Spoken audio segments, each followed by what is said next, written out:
What's up, guys? Shannon here from the Walker team. I just wanted to do a quick recap of the webinar that I hosted last week.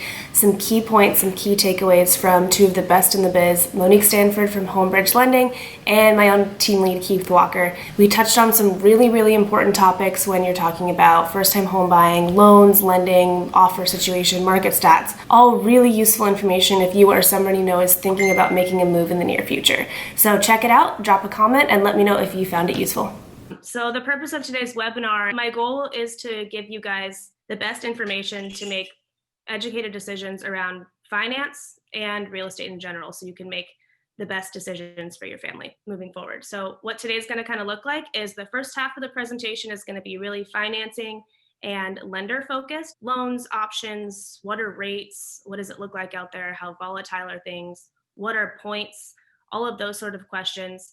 And then the second half of the presentation is going to be geared toward market statistics, what is happening in the market now, and what do we project moving forward. All right, Monique, are you ready for me? I am ready for you. What do you expect rates to do moving forward into 2021? This is one that I get a lot because people want to make sure that they're buying at the right time. Right. And I think obviously now is a wonderful, great time to buy. That's what I'm telling everybody, because rates are at historic lows.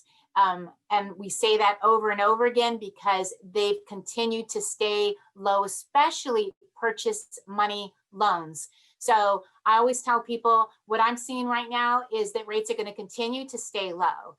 I don't think we're going to see any huge differences in rates over the next few years, especially in the next couple of years.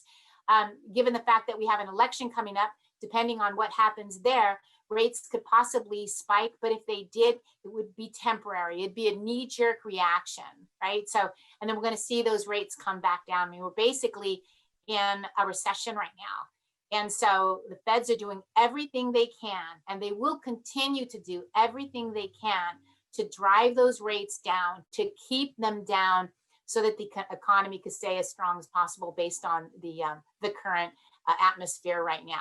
Awesome. So buyers are in a great position now moving forward to make that step into homeownership. Yeah, and the other thing I want to just talk about when it comes to rates also is people will generally get rates being quoted them anywhere between maybe 2 3/8 to 3.5, or maybe even higher. And it's really going to depend on what kind of loan you have, the loan amount, the loan to value, right? You're going to get a better rate at 50% loan to value. You buy a house for $1 million, your loan amount's $500,000. You're going to get a much better rate than if your loan amount is $800,000 and you're buying a house for $1 million, right? You're going to get a different rate if your credit score is 700 instead of 780. You're going to get a different rate if it's a conforming loan at 510 or lower. So rates will continue to stay down, but just be aware that your quoted rate is specific to your scenario, your credit history, and your loan to value. So just because rates say a certain thing doesn't mean you'll necessarily get that particular rate. It's going to depend on your unique circumstances and situation for the rate that you're getting. Absolutely. Perfect. Monique, what's the number one thing you advise home shoppers to look for when they're looking for a home loan? Definitely stay within your means, right? An underwriter is going to make sure that you're only going to qualify for a loan that you could afford. So make sure that you're looking at loans you can afford. Right now, I'm advising people to lock it a 30-year or a 15-year fixed rate. Because rates are at historic lows, I think adjustable rate mortgages right now don't make a lot of sense, which is why you're seeing huge, not seeing a big spread between, say, a 5-year ARM or 7-year ARM and a 30-year fix. And the reason why you're not seeing that big spread is because the rates are so low. So I'm advising my clients to please look at those 30-year fix, 20-year fix, 15-year fix. Don't get lured in by a teaser rate or a start rate, because that is going to adjust. And then you have to rely on, well, what are rates going to be 5 years from now or 7 years from now? What are the values going to be 5 years from now or 7 years from now, when you may be forced to refinance? So one of the main things I'm telling people is to keep to those 30-year fixed rates. You hit it on the head right there. I mean, we've never seen anything like this in history, Right. as far as the rates go. So why wouldn't you lock in now? If they go Right. lower, you can always refinance. I also tell people when I talk to them is to make sure that they work with someone that they feel is trustworthy and that there's a connection, right? So just like when you connect with your realtor, the same holds true with connecting with your loan officer. Almost every single one of the clients that I talk to, this is their biggest purchase of their life. Yeah, we have a question. What if I don't have perfect credit? If it's really low, are you still able to get a loan, and what are the options? So you do not need perfect credit to get a loan. I think it's a good conversation to, at least it's good time to talk to the lender to find out why your credit is where it is. That's one of the first things, because depending on understanding why your credit is where it is could depend on then, well, what do you need to fix it? People don't realize how high balances on your credit card has a bigger hit, a much bigger hit on your overall credit scores than by having, say, a late on a credit card. This one's really important, especially given how many commercials there are out there for internet correspondent lenders. And what are the disadvantages of going with them? I know there's a whole caveat to the agent side of why going with these is not ideal. There's also the lending side. Keith, do you want to maybe touch on the agent side first, and then we can go into the finance side regarding using internet correspondent lenders? The real estate community is a pretty small community, and there's a percentage of agents that do about 90% of the business. It's about 5% of us that do about 90% of the business. And we have relationships with particular lenders who are very, very good at what they do, and we know we'll protect the client and look out for the client's best interest from start to finish. That last piece that I want to finish on there is, if somebody's using an online lender, their relationship is just to that client for that moment to get through the transaction and move on. It's not with the realtor. The next time they're going to work with that person might be 3, 4, 5 years away. When the agent has a relationship with the lender is not only committed to doing the best job for the client, they're also committed to doing the best job for the agent. So it's kind of a double whammy to make sure things are done productively and on time.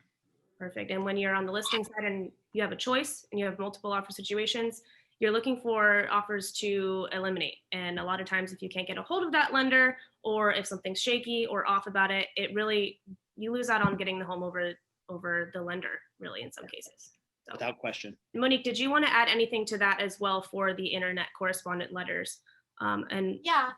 I think that one of the most important, crucial parts to that is that most correspondent internet platforms issue pre-approvals that are as good as the information that is typed in to the application online.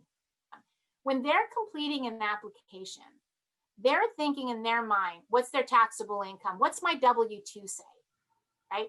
And they're going to type that in as their income. And I cannot tell you how many times that once it gets into underwriting, which is once you have this live loan, and now these people are connected to this property. Now they already have moved in. They've already bought the furniture. They're ready to go, right? And that's when their file gets in front of an underwriter. Now the underwriter is going to say, oh, wait a minute.